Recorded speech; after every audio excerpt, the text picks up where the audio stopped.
Boa noite, Boa noite. tudo bem? Como é que você tá, Frei? Tudo bem, graças a Deus, tudo tranquilo. Tô,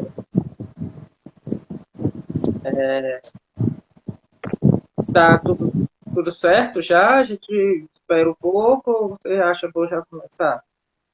A gente pode esperar um pouco. O áudio está saindo bem, o áudio, tá. Tá ótimo, A imagem, tá. tá ótimo. Pronto, a Tá gente muito espera um bom. pedaço, uns A 2 minutos. passagem, Hum? a passagem que a gente vai ver é de Lucas, É Lucas 24, agora eu não lembro. vou colocar aqui. É Lucas 24, do 13 a 35. 24 do 13 ao 35. Isso. Tá.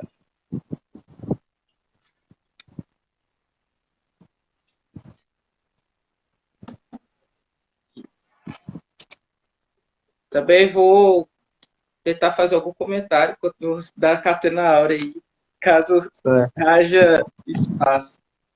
certo, certo. Muito boa. Eu usei, acho que, assim, não... Peraí.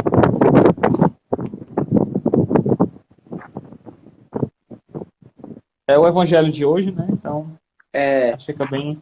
Acho que quem lê o Evangelho de hoje, quem assistiu a homilia do Padre Paulo, eu não assisti, eu esqueci de assistir a homilia do Padre Paulo. eu Mas assisti aquela lá de eu usei 2017. Jesus de Muito boa. Nazaré, Ser ou Não Ser Santo e as três idades para fazer a formação. E a Sagrada Escritura. As três idades da vida interior, só isso, né? Não, mas tem. O Vamos livro lá, fala praticamente sobre tudo. Mas vamos lá. vamos conversar. Em nome do Pai, do Filho e do Espírito Santo. Amém. Inspirai, Senhor, as nossas ações e ajudai-nos a realizá-las, para que vós comece e para vós termine tudo aquilo que fizermos. Por Cristo, Senhor nosso. Amém. Amém. Ave Maria, cheia de graça, o Senhor é convosco. Bendita sois vós entre as mulheres, e bendito é o fruto do vosso ventre, Jesus. Santa Maria, Mãe de Deus, rogai por nós, pecadores, agora e na hora de nossa morte. Amém. Glorioso São José, Rogai por nós. Santa Teresa de Jesus, Rogai por nós. em nome do Pai, do Filho e do Espírito Santo. Amém. Amém. Meus irmãos, minhas irmãs, hoje, esta noite de quarta-feira, nós estamos nos reunindo nessa oitava de Páscoa para honrar o Cristo ressuscitado por meio dessa formação, dessa live, que tem como tema de Emaús a Eucaristia, né? E nós iremos tratar sobre a passagem dos discípulos de Emaús, né? Quem dará a nossa informação vai ser o nosso estimado Frei Vinícius Lemos, Capuchinho, e deixo já com ele a fala. Pois muito bem, boa noite a todos. Feliz Páscoa. Feliz Feliz Páscoa. Páscoa, que a alegria de Cristo ressuscitado esteja sempre conosco. Bom, falar de Emaús para mim é uma coisa muito especial e muito particular, porque é uma das passagens bíblicas que eu mais gosto. E sempre quando chega esse dia, na Páscoa, ou quando cai na oitava, ou melhor, e quando cai no ano A, se eu não me engano, no terceiro domingo, o evangelho dos discípulos de Emaús, eu sinto uma alegria particular e muito especial. E falar sobre os discípulos de Emaús é falar sobre, especialmente, e eu sempre o que me vem na cabeça é falar sobre a Eucaristia. Não me vem outra coisa a não ser falar sobre a Eucaristia, a não ser falar também sobre em meio aos caminhos da vida em que nós estamos abatidos, que nós estamos tristes, frustrados, Cristo se coloca no caminho e caminha conosco. Não somos, acho que um fato que eu vou colocar aqui, uma interpretação, né, de uma leste divina, de que não é nós que estamos no caminho e Cristo chega, digamos, dimitido, entre aspas, para caminhar conosco. Não, somos nós que estamos perdidos no caminho e ele vai lá, nos encontra e nos coloca para caminhar com eles, né? Ou, e nos coloca a caminhar com ele. Então é uma coisa muito especial. Em meio a todas as adversidades da vida, em meio a tudo que acontece, somos colocados no caminho para caminhar com Jesus, né? E eu escolhi esse tema, um tema, como vocês podem ver, que é de Emaús à Eucaristia, e coloquei um subtema que é a caminhada com o ressuscitado, né? Ou seja, é todo o percurso que os discípulos fazem com o nosso Senhor ressuscitado. E dentre todas as passagens que nós poderíamos falar sobre das aparições do ressuscitado, essa cabe para nós hoje pelo Evangelho, pela liturgia, por tudo que nos apresenta, né? Nós vimos quando Jesus aparece para as mulheres, quando aparece para Maria Madalena, quando vai aparecer para os apóstolos amanhã, né? Então, ele vai nos preparando, ele vai reavivando a nossa fé, não só a dos apóstolos no Evangelho, mas ele reaviva a nossa fé. Então, antes de tudo, antes de entrarmos diretamente no tema dos discípulos de Emaús, eu gostaria de falar sobre uma coisa que me tocou muito e que Bento XVI fala, que a ressurreição como uma novidade. Antes de tudo, início de tudo, São Paulo vai dizer que a ressurreição ela é o fundamento da nossa fé, né? Ele vai dizer, se Cristo não ressuscitou, então vã é nossa pregação, é vã a vossa fé. E nós aparecemos ainda como falsas testemunhas de Deus, porque contra Deus afirmamos que ele ressuscitou a Cristo, né? 1 Coríntios, capítulo 15, versículos 14 e 15. Né? Então, São Paulo vai dizer que se Cristo não tivesse ressuscitado, vã teria sido a pregação dos apóstolos e vã teria sido também, e seria até hoje a nossa fé, né? Então, as testemunhas, para a gente ir adentrando nas testemunhas, elas vão adentrar neste mistério à medida em que Cristo vai se apresentando a elas, né? E, a princípio, elas têm dificuldade, né? Nós vemos as dificuldades que elas têm. A dificuldade quando as mulheres, elas perguntam aonde está o Senhor, né? A dificuldade também quando Madalena vai querer abraçar o Senhor e ele diz, não me toques, porque eu ainda não fui glorificado. E também a dificuldade dos discípulos, né, de terem, como nosso Senhor vai dizer, de terem compreendido a Eucaristia. Mas por que toda essa dificuldade? Porque, como eu disse, a ressurreição ela é uma novidade, né? Ela é uma coisa que está muito além de tudo o que os 12 apóstolos viram, de muito além do que também todos os outros discípulos viram, do que todas as pessoas ali em Jerusalém, na Galileia, em todos os lugares em que Cristo pregou, viram. É uma coisa totalmente diferente, né? Bento XVI vai dizer, viram-se diante de um fenômeno totalmente novo para elas mesmas, porque ultrapassava o horizonte das suas experiências. Então elas não tiveram nenhuma experiência parecida, né? Essa experiência com o ressuscitado, ela é uma experiência nova para a fé, ela é uma novidade para a fé. Eles viram milagres, eles viram Jesus multiplicar o pão, eles viram Jesus curar coxos, viram Jesus ressuscitar, por exemplo, a filha de Jairo, viu de Naim, Lázaro, né? Mas eles não podiam ver e não podiam compreender essa realidade. E isso fica muito claro na nossa mente quando, no Evangelho, no relato da Transfiguração, quando Pedro, João e Tiago descem do monte, e eles ficam se perguntando o que queria dizer aquelas palavras que ele iria ressuscitar dos mortos, né? Então fica aquela confusão. Eles não compreendiam que ele deveria ressuscitar dos mortos. E, apesar de tudo, como eu posso explicar, o que iria explicar essa ressurreição dos mortos era o próprio ressuscitado. Era o encontro com o próprio Cristo ressuscitado, a experiência, né? A experiência deles com o próprio ressuscitado é o que permitiria a eles saber que realmente Cristo ressuscitou, né? A novidade consiste em uma diferença peculiar, né? Aí vou falar a diferença entre as ressurreições que acontecem no Evangelho e a ressurreição de Cristo. No Evangelho acontece a ressurreição, como eu já disse, a filha de Jairo, o jovem de Naim, Lázaro. Mas Jesus é diferente. esses que eu citei, eles ressuscitam, né, são reanimados, são colocados de volta para a vida, mas eles ainda irão ver o fim deles. Né? Eles um dia irão morrer como homem, como qualquer homem morreria, né? Como eu vou morrer, como o Gerson vai morrer um dia, né? Como qualquer um de nós irá morrer. Essa a morte biológica. Mas não, Jesus ele já passou pela morte e ele ressuscita. Mas diferente dessa ressurreição, ele não é um corpo animado. Né? Ele não vai morrer de novo, ele ressuscitou gloriosamente. Né? E Bento XVI ele vai dizer: a ressurreição de Jesus foi a evasão para um gênero de vida totalmente novo, para uma vida já não sujeita à lei do morrer e dos transformar-se, mas situada para além disso, uma vida que inaugurou uma nova dimensão de ser homem. Jesus ele inaugura uma nova dimensão de ser homem. Jesus ele inaugura uma dimensão de ser homem que nos faz transcender. Né? Quando nós afirmamos que eu creio na ressurreição dos mortos, na ressurreição da carne e na vida eterna, é essa vida nova já inaugurada por Cristo. Né? Quando nós afirmamos no credo que cremos na vida eterna, que cremos na ressurreição dos mortos, é isso que nós afirmamos nesse novo sentido de vida que Cristo vai nos dar.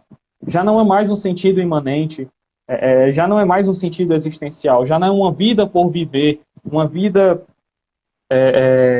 simplesmente que nos colocará debaixo da terra e nós seremos desconhecidos. Não.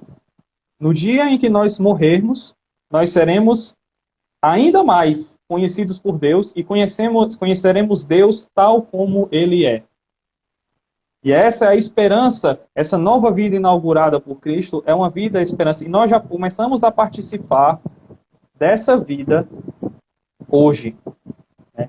Não, nós não começamos a participar dessa vida quando nós morremos, mas nós já começamos a participar dela hoje. É por isso que Jesus, ele depois de ressuscitado, ele vai, como nós vamos ver durante toda essa Páscoa, encontrar um por um dos seus discípulos. Ele vai reavivar a fé. Ele vai chegar e vai dizer, você é lento. Ele vai chegar e vai dizer, você não me toca. Ele vai chegar e vai dizer, Pedro, apacenta as minhas ovelhas. Ele vai chegar e vai dizer, vai chegar e vai desafiar a fé de Tomé e vai dizer, toca aqui no meu lado. Né? Então ele vai chegar e vai fazer tudo isso para mostrar essa vida nova. Eu inaugurei uma nova vida. Eu inaugurei uma vida que não é mais essa vida que acaba, que vocês vão ter dúvida se existe alguma vida após a morte, né? Para a gente poder citar uma vida após a morte, entre aspas. Né? Mas não, ele vai inaugurar esse novo sentido de vida que como vai dizer Garrigou Lagrange, como vai dizer Royo Marim e entre outros teólogos místicos, a vida eterna começada. Meus irmãos, é a vida da graça.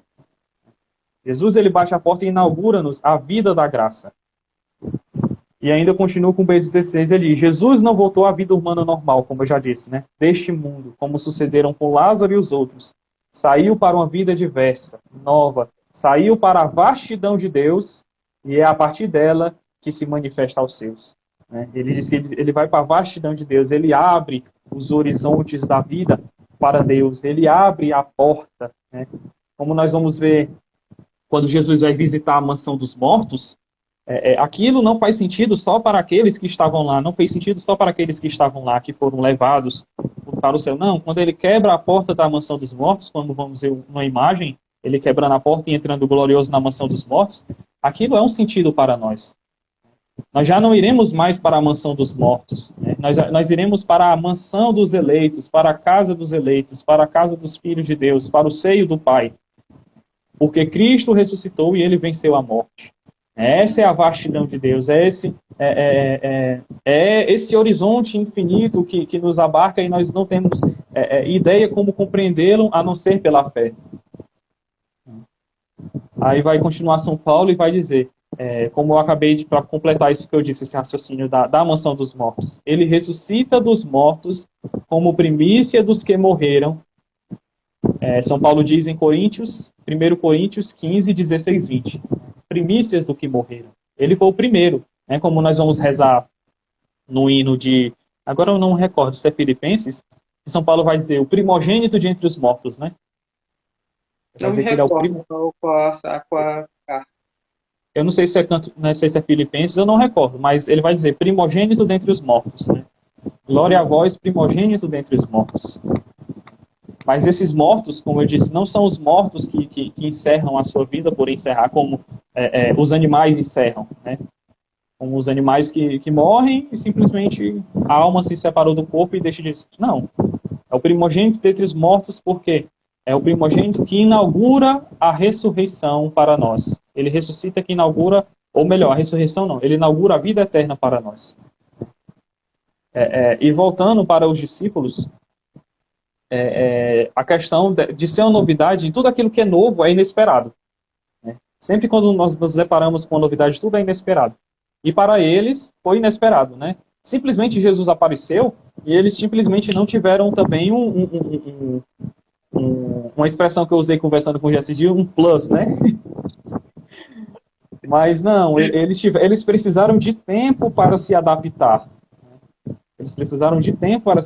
Como nós vamos ver essa adaptação, narrando agora, até chegar em Pentecostes, que nós vamos ver que eles estavam escondidos, depois de Jesus ter ido aos céus, escondidos, e aí tiveram que esperar o Espírito Santo descer para ali, abertos, né, já... na primeira pregação, Pedro converter 3.000 pessoas. 3.000 pessoas, né? Isso. São 3.000 pessoas, né? Então a gente vê que é uma preparação, né? Tipo, Deus ele não faz a sua obra para usar uma onomatopeia aqui, papum, né? Tipo, tá pronto. Não.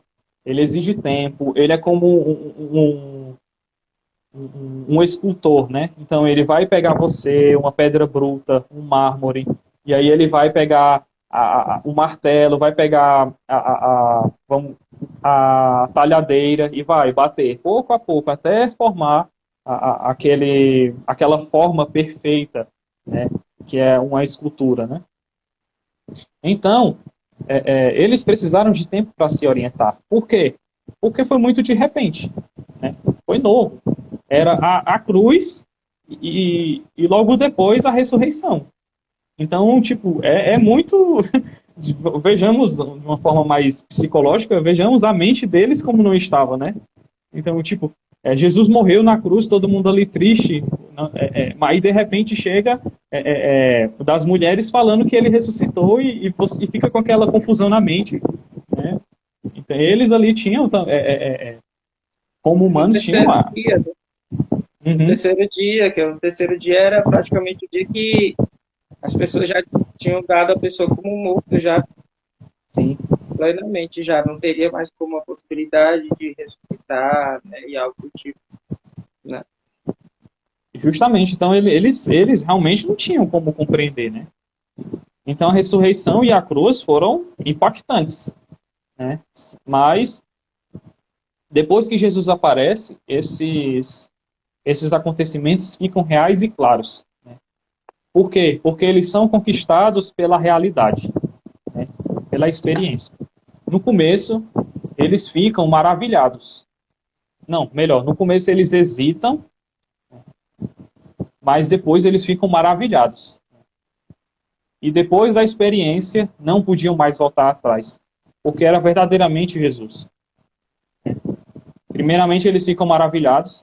Por exemplo, quando Madalena vai pensar que Jesus é o jardineiro, né, que estava ali por perto, e quando ela vê que ela conhece a voz dele, né, e volta para ele. Depois daquele momento ali, meu irmão, não tinha mais volta. Não tinha mais volta. As minhas ovelhas reconhecem a minha voz, né? Não tinha mais volta, né, porque era verdade. Quando Jesus vai aparecer a Pedro, e apesar de Pedro ter negado ele vai dizer, olhando no olho de Pedro, vai dizer: Pedro, tu me amas, Pedro, tu me amas, Pedro, tu me amas. E ele vai sempre concluir: apacenta as minhas ovelhas. Depois daquilo ali, Pedro estava pronto para tudo. Então não tinha como mais voltar atrás, não tinha como mais negar, não tinha como mais trair. É esse encontro que transforma a realidade dos apóstolos. E também transforma a nossa realidade. A experiência da Páscoa serve para isso, né? Nós pensamos que a Quaresma, esse tempo de conversão, de fato é.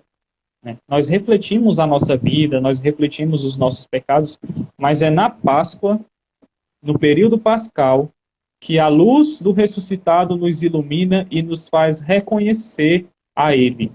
E nós reconhecemos Ele aonde? Na luz do Círio, que fuge na igreja, na palavra de Deus proclamada e na Eucaristia. É. Então, ali, a quaresma, ela prepara, ela é, digamos, poderíamos até dizer que ela é uma pré-páscoa, né? Ela é uma pré-passagem. Né? Mas a pré-passagem não para Cristo, mas para nós. Nós É, vamos ao deserto para nos preparar. E quem conduz no caminho é o mesmo Cristo, que nos conduz no caminho, que vive as nossas tribulações conosco, nos consolando, que passa pelos nossos sofrimentos, passa também pela cruz junto conosco, ressuscita e caminha, continua e permanece caminhando conosco. Como eu disse e repito, né? Pela luz do Círio, pela palavra e pela Eucaristia. assim, Frei, a gente passa 40 dias, né, vivendo um período de penitência fortíssimo e de oração, e muitas das vezes, como começa o tempo pascal, as pessoas mesmo que se desleixam, ficam, não valorizam também a profundidade que é esse tempo, né? Que é um tempo de reencontro com o Cristo, só que dessa vez com o Cristo ressuscitado. É o tempo de reavivamento da fé, é o tempo de transformação, né? Porque nós vivemos toda aquela a paixão de Cristo, né? Vivemos muitas das vezes as nossas paixões, né? E nós nos esquecemos que da presença do ressuscitado nas nossas vidas. E esse tempo pascal deve nos recordar como cada encontro de Jesus é especial, com os seus apóstolos, com os seus discípulos, que Cristo está presente nas nossas vidas e que ele vem nos visitar para recordarmos que ele nos ama e que ele está conosco. E que a tristeza, porque todos eles estavam tristes e enlutados, né? Em luto, né? Desanimados, desesperados, sem esperança. E ele mostra, né? Que ele é a esperança. Ele é a vida e que ele pode tudo, né? Isso. E é Isso é muito exatamente isso que importante você nesse disse. período de pandemia, né? Muito importante. Isso. A gente acaba se desleixando, a gente pensa que só tem que fazer as penitências quaresmais. Claro, a Páscoa não é momento de você se acabar de fazer penitência. Não. A Páscoa você tem que, de fato, você tem que comer o bom do melhor, você tem que assistir o que você gosta, você, enfim, comer chocolate, comer o que você quiser, você faz o que você quiser, né? Assim, claro, dentro Dentro da moral, né? dentro Dentro da dos moral, da limites. realidade cristã, com certeza. Você não vai fazer as coisas erradas, né? Mas a gente se deslecha porque a gente pensa que é só na quaresma que eu vou abrir a boca e vou dizer assim: ah, eu quero me converter e eu vou me converter só na quaresma. Aí depois que chega a Páscoa, aí pronto. Depois vai tudo por água abaixo. Não. Foi como eu disse, para a gente poder fazer essa análise de ver a quaresma como essa pré-Páscoa, essa pré-passagem, né? Jesus já fez a Páscoa dele. Ele fez a Páscoa dele. Mas é hora de nós fazermos a nossa.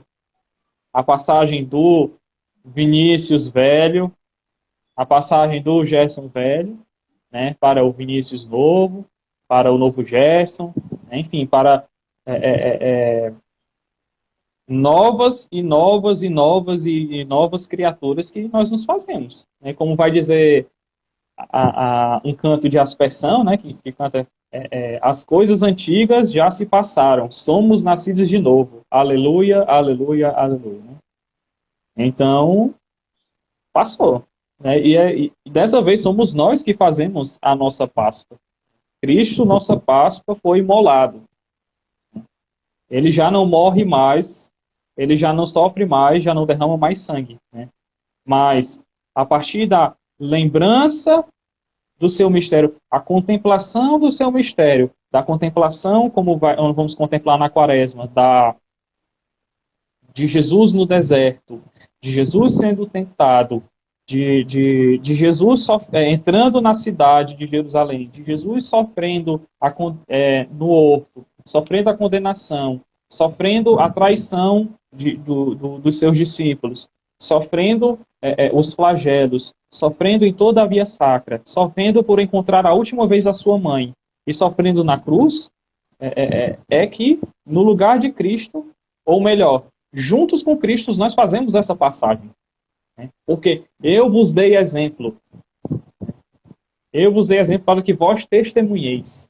Porque tudo isso que eu fiz foi por vós, né? Para que vós deis exemplo. Quando ele vai falar na ceia, o ato de humildade de lavar os pés, não se refere só também a apenas lavar os pés, mas a doação. Né? E Pedro vai entender isso perfeitamente depois, quando em Roma ele vai ser crucificado.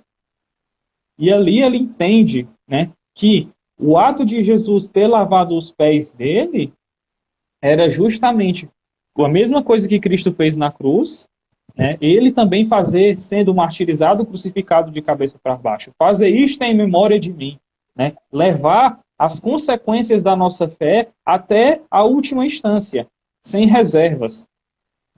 E é essa realidade que a quaresma passa para nós e que a ressurreição nos coloca ainda mais forte, porque nos prepara para essas realidades. Né? Já não é mais uma realidade sombria, mas sim é uma realidade gloriosa, porque, como eu já havia dito antigamente, Jesus inaugura a vida eterna e nos mostra uma vida nova. É uma vida que ninguém nunca tinha visto e nunca ninguém tinha pregado. E é isso. E para poder... voltando para podermos dar continuidade, Bento XVI vai continuar. É um acontecimento revolucionário e real.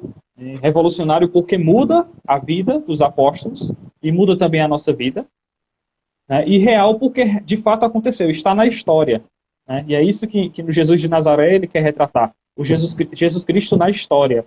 Né? De que isso aconteceu dentro da história.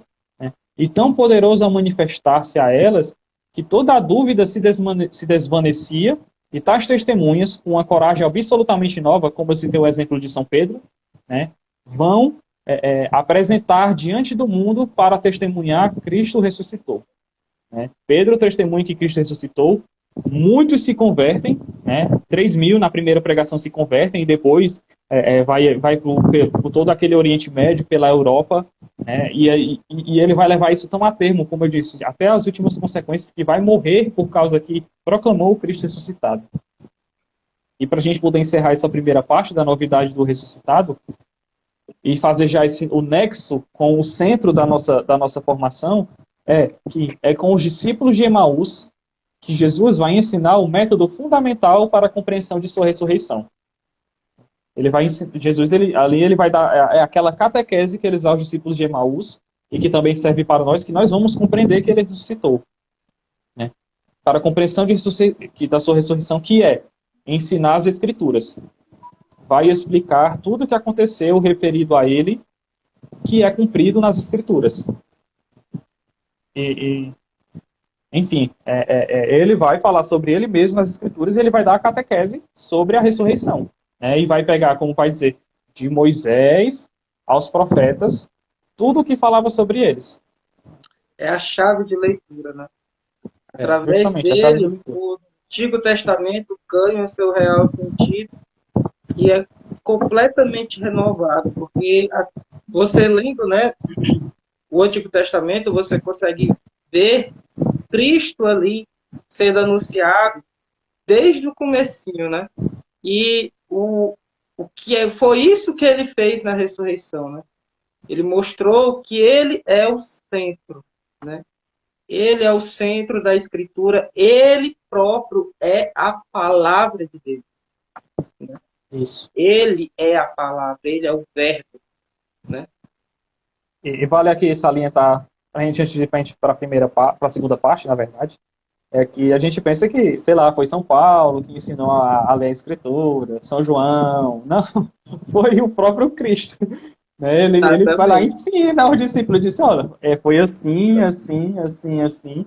É, é, é, no Pentateuco diz assim, no livro lá no período dos reis foi assim, com Davi, com Salomão, com Davi. No período dos profetas, no exílio foi assim, no período dos profetas foi assim. Tá aqui, tudo falando de mim. Então é ele que dá o método catequético para falar dele mesmo, né? Isso Exatamente. é isso. Isso é muito interessante isso E é dessa pregação e é dessa compreensão da palavra que surge posteriormente os evangelhos, né? Os quatro isso. evangelhos, né? Porque Isso exatamente é, Mateus vai fazer, depois de ter compreendido a escritura na sua chave, ele vai linkar para os judeus as profecias antigas com as novas. E isso os outros apóstolos, né, os outros evangelistas fazem. Só que Mateus ele faz de uma forma mais linkada com o Antigo Testamento, né? Desde o comecinho do Evangelho, ele essa essa didática, né, de Mateus. a pedagogia cristológica. Né? Então é ele mesmo que ensina e dá a compreensão, né? Por isso que a gente vai ver São Mateus, ele é o que mais se liga ao Antigo Testamento, né? Basicamente. Então, ensinando como se cumpriram as escrituras nele, que os discípulos de Emaús vão compreender. Né? E aqui a gente chega no centro dessa formação. Até aqui tá indo bem, tá indo rápido, tá devagar, Tá tá indo bem, ótimo. né? Pronto. Então aqui a gente chega no centro dessa formação. Né? E no centro eu quis colocar, ao mesmo tempo, falar sobre os discípulos de Emaús, mas não teria como falar deles sem fazer uma espécie de lécio divina. Né? A gente poder destrinchar nessa parte esse evangelho tão bonito. Eu não vou conseguir dizer tudo, né? Até porque o tempo vai avançar e se eu passar muito tempo aqui falando não vai dar certo não. Mas assim, pelo menos os pontos importantes que eu consegui pegar e que eu consegui, se eu vou conseguir repassar, eu espero que fique gravado na nossa mente. Porque é muito importante, como eu disse, para a gente poder compreender a escritura, e isso serve não só para compreender a escritura, mas posteriormente eu vou explicar que isso serve para compreender até mesmo a própria missa, como ela funciona. Né? Os discípulos de Emaús um fato muito interessante. Vale a pena, antes de entrar nisso, outro dado que Bento XVI traz é que Jesus ele não volta de acordo à biologia, ele não é um fantasma, né? E também ele não está reduzido à experiência mística. Né? A experiência mística, para poder explicar brevemente, ela é uma experiência momentânea.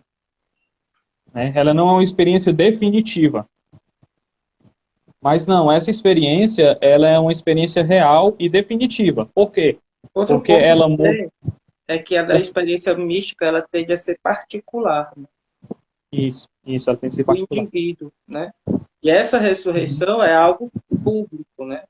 Para Isso. toda a igreja, né? E aí a experiência, essa experiência, diferente da experiência mística, ela é uma experiência real e é uma experiência que acontece dentro da história. Uhum. Então, vale a pena citar isso. E já adentrando no Evangelho, bem lá no começo, a gente vai ver que os discípulos caminhavam para um povoado, eu acho que no Evangelho vai dizer 11 quilômetros de Jerusalém, e iam se afastando. Eles iam se afastando de Jerusalém, iam se afastando da onde tudo aquilo ali acontecendo. Muito provavelmente eles temiam ficar em Jerusalém por conta da perseguição dos, dos, dos, dos próprios judeus, a perseguição também, talvez até mesmo dos próprios soldados romanos. Então eles fugiam de fato, eles fugiam com medo por conta dessas perseguições que possivelmente estavam acontecendo. Segundo, eles fogem, se afastam de Jerusalém também por estarem tristes, enlutados e frustrados, né? E também saem de Jerusalém por conta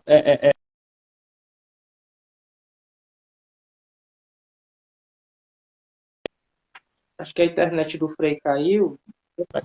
Oi. Pronto, acho que ah, voltou. sim, pronto. Então eles não queriam sair então eles queriam de Jerusalém para também não se lembrar daquele acontecimento, né? Porque aquilo ali com certeza ia trazendo tristeza ao coração deles, né? Então, de repente, no caminho, alguém se coloca a caminhar com eles, né? E quem é que coloca a se caminhar com eles? Jesus. Né? E como eu tinha dito anteriormente, eles estavam caminhando frustrados,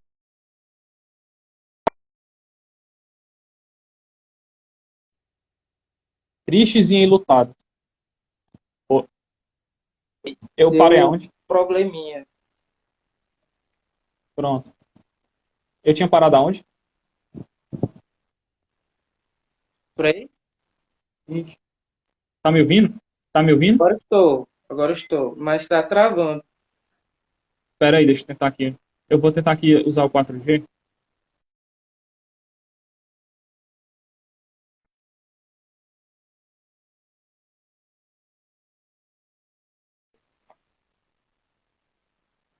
Oi?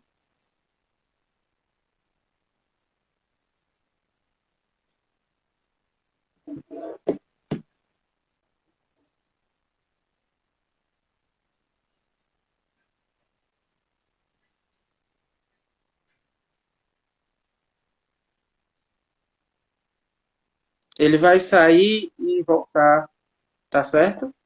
Fiquem aí que daqui a pouco ele retorna. A internet dele deve ter dado algum problema.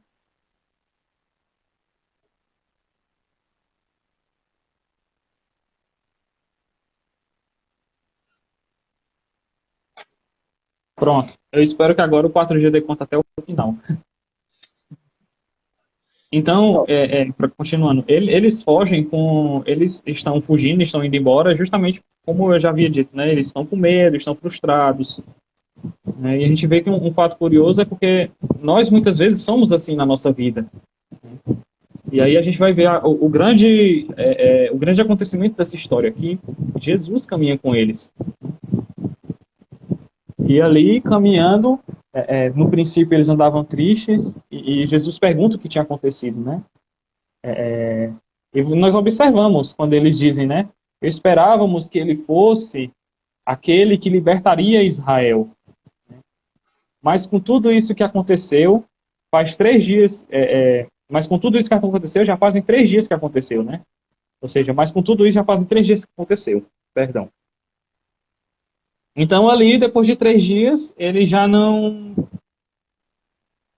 tinham mais por que ficar ali, porque eles expressam a frustração deles, né? Esperávamos que ele fosse libertar Israel.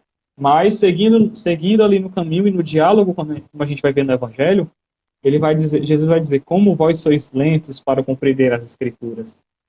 E Esperavam, nisso, né? Ou seja, é, não esperam mais, né? isso, Perderam as esperanças em Cristo, né? isso. E a gente vai ver que ele vai dizer, como vós sois lentos, né? E ali mesmo, só com o amor que o próprio Cristo podia ensinar, né, podia dar essa catequese, vamos citar, falou sobre as Escrituras para eles e ali já explicou tudo, de Moisés aos profetas e tudo que se referia a ele. E foram andando, eram 11 quilômetros, né? Acho que ninguém sabe até onde eles chegaram nesses 11 quilômetros, né? Porque é uma caminhada boa.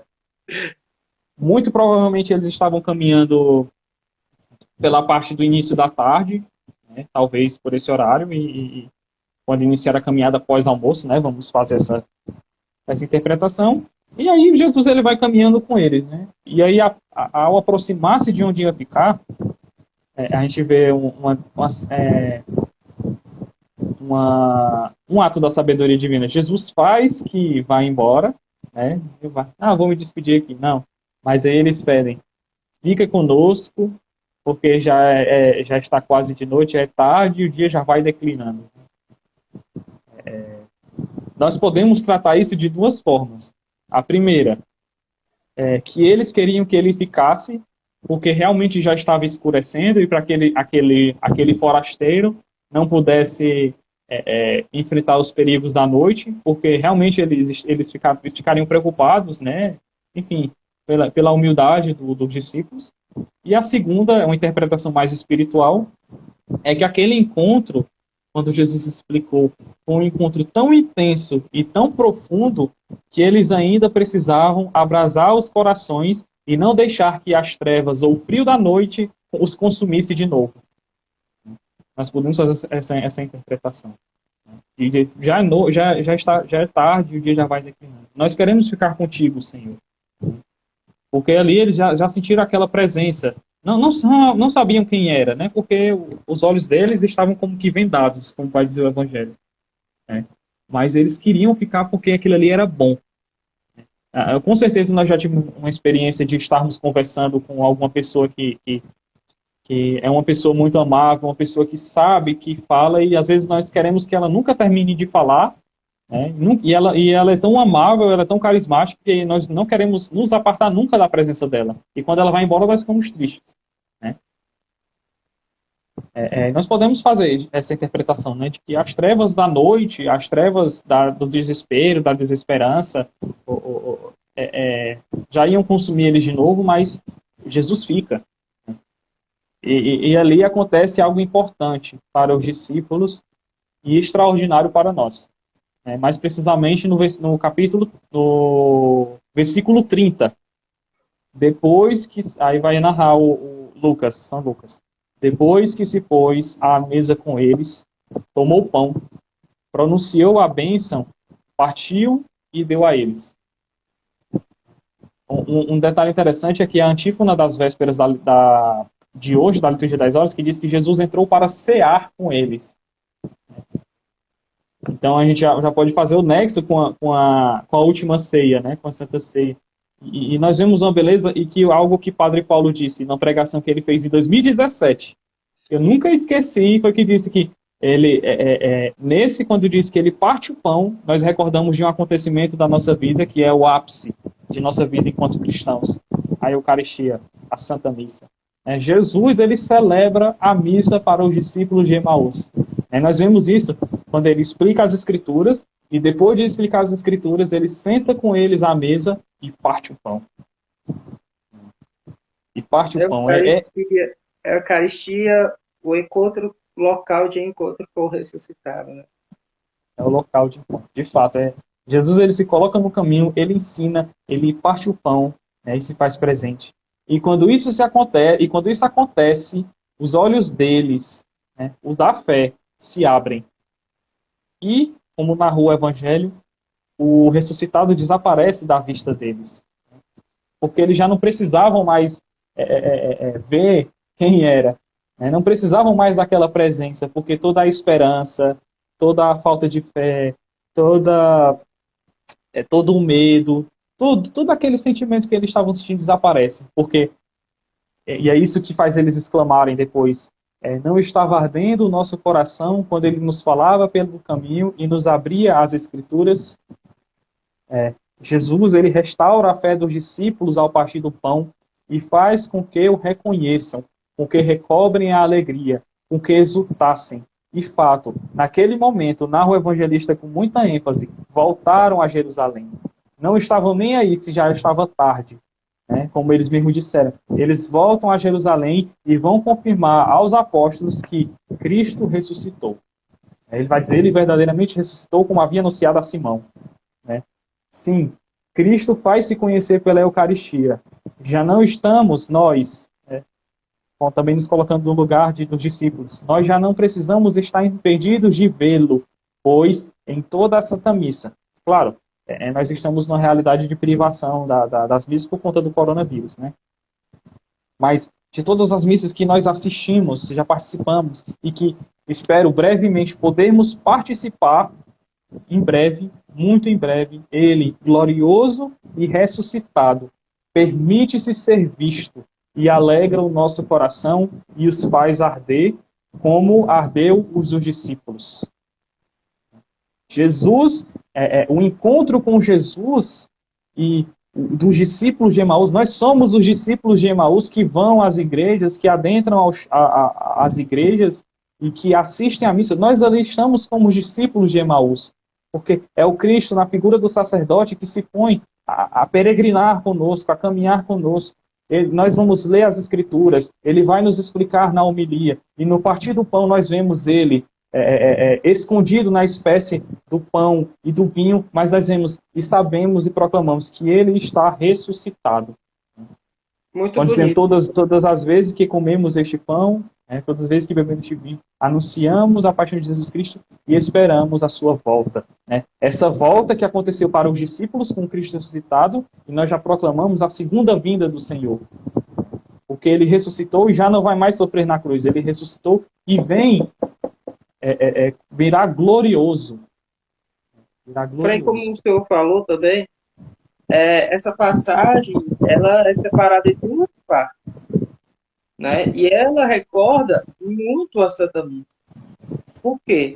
Porque ela tem a liturgia da palavra, né?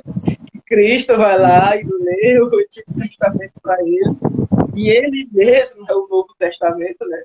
Ele lê, antes mesmo do Novo Testamento existir em livro, né, escrito, ele mesmo, né, proclama o Novo Testamento aos discípulos, né, mostrando onde ele estava em cada ponto, e depois que a liturgia da palavra aquece o coração deles, eles estão prontos, né, para receber com o olhar da fé aquilo que é definitivo, né, aquilo que é de fato, né, o que faz eles acordarem, que é a Eucaristia. Então, é na Eucaristia que as vendas nos nossos olhos caem, que as escamas caem, né? Por mais incrível que pareça, né? Que na Eucaristia as pessoas, né, as pessoas que não têm fé pensam que é apenas um pão. Mas basta um pouco de fé para que a nossa fé, por meio da Eucaristia, seja transformada e que as escamas caiam, e para que nós possamos ver ali o ressuscitar. É isso. A gente vê que de fato, ele celebra a missa. Né? Não existe outra explicação mais profunda. Né? Se eu estiver equivocado, se nós estivermos equivocados, né, no dia que a gente morrer, será revelado, né? Mas esse é o retrato. Ele mesmo, com certeza, ele explicou as Escrituras, com certeza, ao sentar-se à mesa, eles recitaram algum salmo, né? E ali no momento do partir do pão, é ali. No partir do pão, como nós vamos ver quando a gente vê na liturgia, na parte já antes da comunhão, durante o cordeiro, se não me engano. A gente já vê quando o padre ele parte o pão e coloca um pouco do pedaço da hóstia consagrada dentro do vinho consagrado, né? E aquele sinal ali simboliza a ressurreição, né? Se eu não me engano, é realmente esse o sentido daquele gesto, né? Então, Jesus ele faz isso, e outro fato que acontece é que ele some. Porque a missão dele não era... Jesus ele já estava desprendido de toda a relação afetiva humana, né? De toda aquela nossa questão humana de que nós queremos estar perto da pessoa, de que nós queremos estar ao lado da pessoa para que a gente sinta que ela existe, sinta que ela faz parte do nosso convívio. Jesus já não queria mais isso. É por isso que ele faz aquela, entre aspas, repreensão a Madalena, dizendo, não me toque porque eu ainda não fui para o Pai. Porque não era, eu ressuscitei, eu estou aqui na sua frente, você não precisa mais me tocar, né? Eu já estou no seu coração, eu já estou habitando, como disse, a vida eterna começada mais no início, eu já estou no seu coração, e eu só preciso que a sua fé, ela se avive cada dia mais, né? Para que você continue e permaneça me amando, e que leve, como eu tinha dito, até as últimas consequências esse amor que me fez, que fez-me eu doar-me na cruz por você, e que você também se doe todos os dias de sua vida por mim. É isso. Cristo inaugura uma nova vida, né? A vida ressuscitada. E essa inauguração dessa nova vida também veio com a inauguração de uma nova convivência, né? Que não é uma convivência meramente material, mas é uma convivência que vai muito além dos nossos sentidos. É uma convivência por meio da fé. É a Isso. convivência sobrenatural, né? E é isso que ele quer dos discípulos, dos apóstolos. Quando ele vê que eles reavivam essa fé que estava lá desanimada, desesperada, eles somem. Por quê? Porque agora é o tempo da fé. É o tempo da fé. E isso, né, essa questão da fé, dessa união com Cristo ressuscitado, que nós já damos o nexo à terceira e última parte desse encontro, né, que é falar sobre a Eucaristia. E isso, essa convivência da fé, ela é o ponto ligante, o ponto que liga, faz a ligação com essa última parte, porque a Eucaristia é o sacramento e a comunhão é a recepção deste sacramento. Né? E é esta comunhão, a comunhão dos eleitos, né? A comunhão daqueles que creram no ressuscitado, o comungaram e, depois disso, proclamaram a sua ressurreição. É por isso, pelos discípulos de Emaús terem saído naquele dia e terem avisado os apóstolos que ele ressuscitou verdadeiramente, é que nós temos a fé católica hoje. É por Madalena ter visto o túmulo de Jesus aberto e avisar os apóstolos, e depois Pedro e João terem ido lá, e ter tido também aquela experiência com o sepulcro vazio, também é que nós temos a fé católica. É por Jesus ter aparecido a Tomé e ter tocado o seu lado, e ter deixado ser tocado o seu lado aberto, é que nós temos a fé católica. Né? Então, todos esses acontecimentos da fé nos colocam para esta convivência e comunhão dos eleitos. Né? Quando nós estamos na oração eucarística e respondemos, concedei-nos o convívio dos eleitos. Nós já participamos desse convívio quando o padre reza no prefácio, né, no final, unidos à voz dos anjos e dos santos para cantar a uma só voz. É o convívio dos santos descem até nós aqui na Terra, né, que nós não podemos ver, mas ali quando Jesus ou quando o padre eleva a hóstia e diz tomai e comer, tomai e beber, ali a presença dos anjos e a presença dos santos é certeza, é certa, né? E nós já participamos deste convívio, já aqui. E Cristo ressuscitado aparece na Eucaristia. Por quê? A gente já vai para o nosso ponto final. Porque tudo isso que o Senhor fez e ensinou foi para a nossa salvação. E de todos em geral, de todos os sacrifícios que ele podia fazer, ele não poderia entregar-se mais do que ele fez na cruz. E não pode dar-se a cada um de nós em particular mais do que fez a Eucaristia. Ou seja, ele não podia dar-se mais na cruz do que ele fez, que ele derramou todo o seu sangue, enquanto vai dizer Santo Tomás que uma só gota bastaria para o perdão de todos os pecados, né? Mas ele quis derramar inteiramente porque ele levou ao termo, ele quis lavar o mundo com o seu sangue, né? Podemos fazer essa interpretação, e também não poderíamos dar-se mais se não fosse pela Eucaristia, né? Como ele vai dizer, isto é o meu corpo e isto é o meu sangue, fazer isto em memória de mim. Ele afirma que isto, o que ele está fazendo ali ao partir do pão, que é o corpo dele, né? Era essa doação que ele quis ensinar aos discípulos. Caminhou com eles, explicando o acontecimento da cruz. Isto é, pelas Escrituras. Ele explicou a cruz pelas Escrituras. E depois fez-se reconhecer verdadeiramente pelo partir do pão. Ele explica a cruz e por que ele deveria ter morrido e ter ressuscitado. E depois ele se faz reconhecer como ele mesmo, a palavra, o verbo, o ressuscitado, quando ele parte o pão. Vale recordar que a Eucaristia é o sacramento de amor, porque é fruto do amor que se dá, e tem por efeito principal aumentar em nós o amor a Deus e o amor às almas em Deus. É este amor que impele os discípulos a se levantarem naquele momento e irem anunciar. É esse amor que permite que a missão da igreja ela se realize pelo mundo inteiro. Isso que permite termos tantos santos, tantos mártires, né? Que esse amor por Deus, né? Por isso, os discípulos vão imediatamente ao encontro, anunciar que Cristo ressuscitou verdadeiramente. A comunhão, ela é a união do coração de Deus e do coração do homem. Que é muito bonita essa definição que Garrigou Lagrange dá.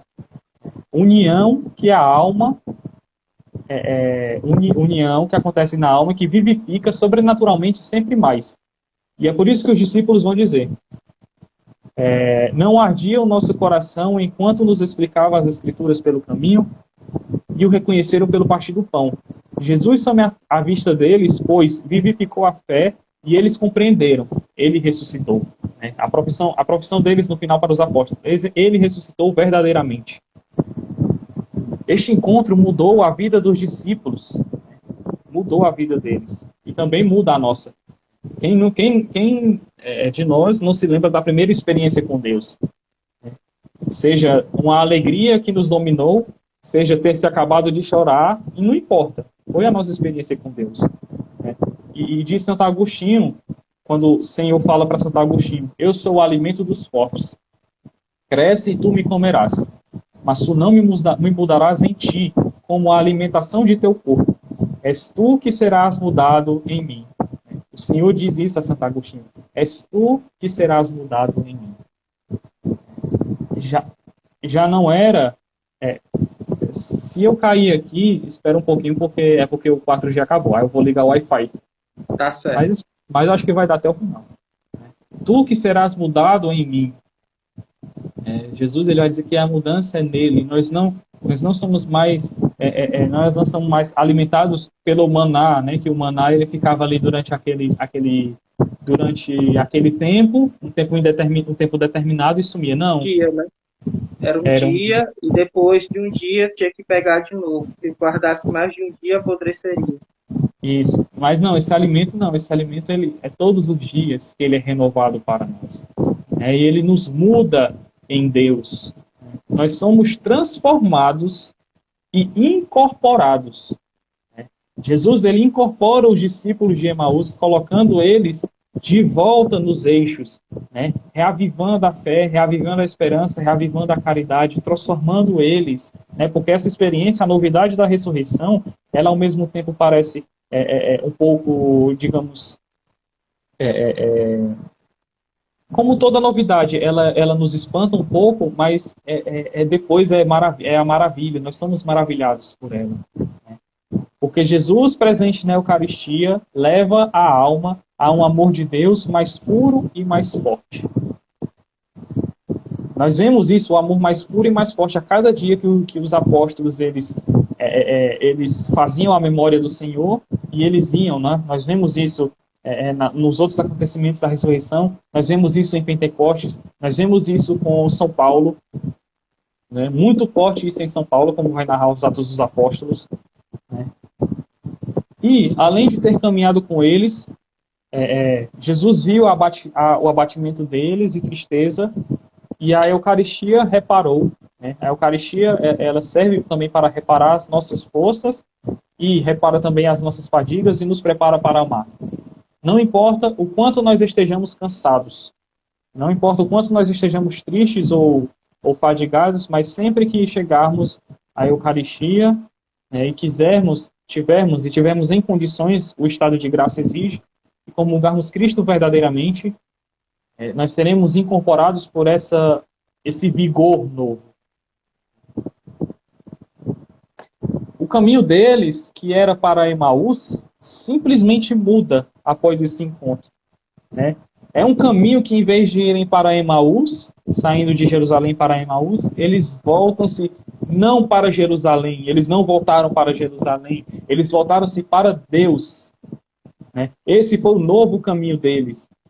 A fé que Jesus deu a eles foi o caminho de volta para Deus, não foi para nenhum outro caminho. A sua fé se tornou cada vez mais ardente, mais iluminada, mais viva, sua esperança mais firme, sua caridade mais pura, mais ardente. Pouco a pouco observamos que eles passam da resignação e tristeza que fazem parte do sofrimento para a estima e amor da cruz. Pedro vai dizer, e os apóstolos vão repetir: nós pregamos o Cristo ressuscitado. Que foi para a liberdade, como vai dizer São Paulo, Cristo nos libertou. Ele foi crucificado, mas é ele que ressuscitou, venceu a morte, nos incorpora a ele, nos faz amar a cruz e nos faz ressuscitar com ele. E que virá futuramente para ser o nosso Salvador. E para poder dar um encerramento, como eu sempre gosto de fazer, deixar alguns pontos, né? Aí a gente passa para, se tiver alguma pergunta ou algum acréscimo. Esse encontro, ele tem 4 funções. A primeira, avivar a nossa fé. A fé viva é uma graça indispensável para receber a Eucaristia. Por isso que ele primeiramente ensina a Escritura para reavivar a fé dos discípulos, para que eles pudessem estar preparados e reconhecerem ele a partir do pão. Ela é a função, ela parte em função do contato com o Cristo que vivo. A humildade do encontro, a humildade da presença. Ao instituir a Eucaristia na ceia, o nosso pedido também é como o do de Emaús. Fique conosco, Senhor. Sempre quando comungarmos, lembremos desse pedido. Fica conosco, Senhor. Existe até a oração de Padre Pio, né? Fica, Senhor, comigo. Essa é a humildade da presença, de estar em presença, em consonância com Deus, com Jesus. O terceiro ponto, a certeza da ressurreição. É que, tendo a certeza que ele ressuscitou e que a nossa fé faz sentido, como vai dizer São Paulo, que ele ressuscitou, é que nós podemos vencer as fadigas, as tribulações, o pecado, as tentações, porque ele venceu primeiro, ele venceu por mim para dar exemplo de como eu devo vencer. Essa é a certeza da ressurreição. E, por fim, contemplar a alegria da ressurreição, que é o reconhecimento do amor de Deus e a recepção da Eucaristia, que aumenta em nossas almas o desejo da santidade em graus incalculáveis. Quanto mais vezes nós recebemos a Eucaristia, mais vezes nós queremos comungar e muito mais vezes nós queremos e desejamos ser santos. E por isso, depois do encontro com Cristo, os discípulos anunciaram que sua vida, junto também à dos apóstolos, nunca mais foi a mesma.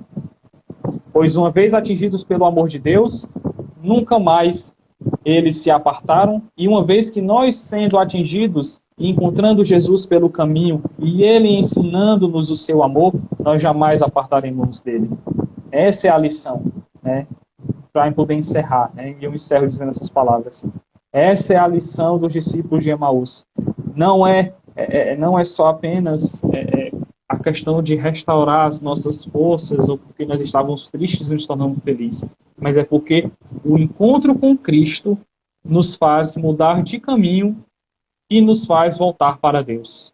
Meus irmãos, voltemos para Deus nessa Páscoa. Voltemos para o Cristo ressuscitado, que está de braços abertos para nós, que está de braços abertos para nos acolher em seu amor, que é estar de braços abertos em toda a Eucaristia, em toda a comunhão, porque ao partir do pão, ele se permite conhecer e possamos proclamar com fé, esperança e amor e poder dizer que Cristo ressuscitou verdadeiramente e pedir que ele fique conosco e pedir que a cada comunhão, que a cada vez que assistimos à missa, o nosso coração possa arder, porque é o próprio Cristo, o próprio Deus que fala para nós. Louvado seja o nosso Senhor Jesus Cristo. Para sempre seja louvado. Frei, nós temos uma pergunta que tem a ver com o tema, com a tristeza dos apóstolos, dos discípulos, né? Que é essa daqui. Você teria algum conselho para quem está sofrendo com depressão ou ansiedade? Né? Isso também tem muito a ver com a tristeza dos apóstolos, dos discípulos, né? Que eles estavam com medo, né? Ansiosos. Né? E você quer falar ou eu falo? Acho que uma pergunta foi dirigida a mim, acho que foi mais sentido eu responder. Falei. Frei, você teria um conselho para quem está sofrendo com a depressão e a ansiedade? Olha, na história da igreja, nós tivemos santos que passaram por esse problema, né? Passaram, na verdade, por esse problema, não, por essas questões, né? Com depressão, ansiedade. Nós vemos isso, nós recordamos acho que um santo que é muito popular para nós, se nós recordamos disso, é Santa Teresinha, né? E tinha problemas com isso, né? Assim, não a depressão como um diagnóstico psicológico, né? Mas nós vemos a tristeza, nós vemos o relato. Mas um conselho que eu posso lhe dar, falando como frade, como religioso, não como psicólogo, é que você, primeiro, você busque encontrar, porque quando nós estamos ansiosos e entendemos a tristeza, existe sempre algum motivo. Seja ele um motivo da nossa mente ou um motivo que alguma pessoa fez conosco, uma frustração que alguém fez conosco, né? Mas é você encontrar em meio a esses sofrimentos um sentido novo, não o sentido de sofrer por sofrer que vai me levar a ficar deitado ou naquela pesaro, né, naquela frustração prostrado ao meio. Não, mas encontrar um sentido de que se Cristo, né, para dizer melhor, se Cristo morreu na cruz e passou por agonia e ansiedade, eu também posso passar por isso e posso vencer. E existe uma virtude que que ajuda-nos a vencer a ansiedade, que é uma virtude chamada de magnanimidade. É um nome difícil, mas é a magnanimidade, que é a nossa capacidade de permanecermos firmes em meio aos vendavais da vida, dizendo assim, nesse sentido. E eu indico que você busque a leitura de uma encíclica chamada Salvifici Doloris. Se você puder botar no chat, Gerson. Porque uma leitura dessa encíclica, você vai conseguir compreender o sentido do sofrimento. E vai ver que o sofrimento ele vai muito além de uma ideia nihilista, de que simplesmente nossa vida não vale nada, ou de uma ideia mundana de que o sofrimento, hoje em dia, é uma coisa que está muito na moda, as pessoas que têm ansiedade acham a coisa mais linda, mas não. Não é uma moda, é uma coisa que faz doer a nossa alma, né? Mas que você, com essa realidade, compreendendo pela Salvifici Doloris, você vai compreender que o sofrimento, para poder concluir e responder sua pergunta definitiva, que o sofrimento, ele nos une aos sofrimentos de Cristo e faz-nos ser redimidos, levados além. E quando nós vencemos esses sofrimentos unidos ao Cristo que sofreu na cruz, nós somos com ele ressuscitados. Nós somos feitos novos de novo. Então, leia a Salvifici Doloris e tente refletir sobre isso. Tente refletir sobre a cruz e a redenção. Sempre busque em meio, quando você estiver com a ansiedade, estiver com a depressão, sempre busque um sentido de dar redenção a esse seu sofrimento. Porque todo sofrimento pode e foi redimido por Cristo. É isso. Frei, outro ponto também que eu queria falar é que nós temos uma formação no nosso canal sobre essa encíclica, Salvifici Doloris, que é o Sofrimento Redentor, né, no nosso canal do YouTube. E é exatamente essa experiência, né, dos discípulos, né, de Emaús. Eles estavam tristes, desanimados, desesperados, né, tinham perdido a esperança.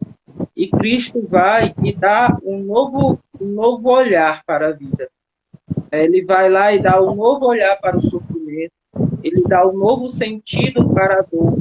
De forma que, como você mesmo falou, Frei, eles não vão nem para o novo caminho que eles estavam seguindo, né, nem vão para Jerusalém. Eles não vão nem para Emaús, nem para Jerusalém. Eles vão para Deus, né? Eles seguem o caminho, a verdade e a vida, ou seja, eles seguem o encontro e vão para o caminho que é Cristo, né? Ou seja, para Jerusalém celeste. E esse encontro com o ressuscitado faz cair as escamas dos nossos olhos e saber e perceber que essa vida, ela não tem como fim ela mesma, né? Mas ela e os seus sofrimentos são um meio para a nossa salvação, para a nossa redenção, para a nossa purificação. Isso. É muito bom, né, meditar a via sacra, né? Uma boa via sacra, né? Momentos de sofrimento, porque nós nos unimos ao sofrimento de Cristo, né? E ver Cristo sofrido, né? E ver Cristo ressuscitado nos mostra, né, que nenhum sofrimento é para sempre. Nada é para sempre, só Deus. Só Deus. Só Deus permanece.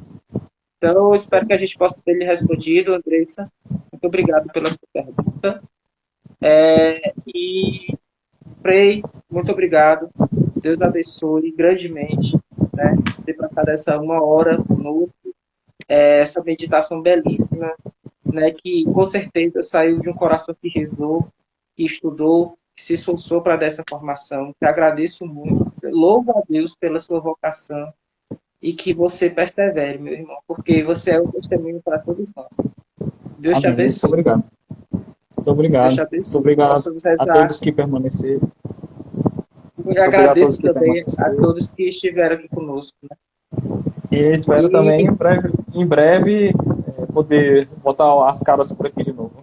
É, Deus queira.